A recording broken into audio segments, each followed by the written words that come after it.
এক যুবক এসে বললেন, ইয়া রাসূলুল্লাহ ইদান লি বিজ্জিনা, হে নবী আপনি আমাকে জিনার অনুমতি দিন, জিনার অনুমতি দিন। ফা আকবালাল কওমু আলাইহি ফাজাজারুহু মাহ মাহ, সাহাবারা ধমকাতে লাগলো, এই বেয়াদব, লজ্জা শরমের মাথা খেয়ে কি বলো এগুলো তুমি নবীর সামনে, জিনার অনুমতি দাও।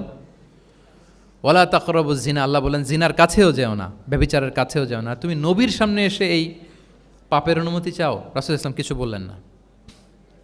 একটু পরে যুবককে ডেকে বললেন, আতু হিব্বুহু লিবনাতিক, আচ্ছা তুমি যে জিনার অনুমতি চাইলে তোমার কন্যার সাথে কেউ এরকম আচরণ করুক, এটাকে তুমি পছন্দ করবে?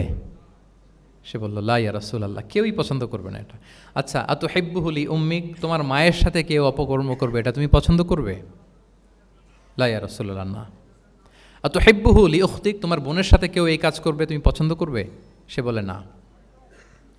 ঠিক তখন রাসূল সাল্লাল্লাহু আলাইহি ওয়াসাল্লাম বললেন, তুমি যে এই কাজের অনুমতি চাইলে, যার সাথে তুমি জিনায় লিপ্ত হবে, সে তো কারো না কারো মা, কারো না কারো বোন, কারো না কারো আদরের কন্যা, তাহলে কিভাবে তুমি এটা করতে চাও?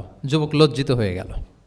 এত লজ্জিত হলো, রাবি বলতেছে, ফালাম ইয়াকুন বা'দা যালিকাল ফাতা ইয়ালতাফিতু ইলা শাই, ওই রাবি বলতেছে এরপরে কোনোদিন এই যুবকরা ডানে বায়ে তাকাতেও দেখি নাই, স্ট্রেইট হাঁটতো। সুবহানাল্লাহ।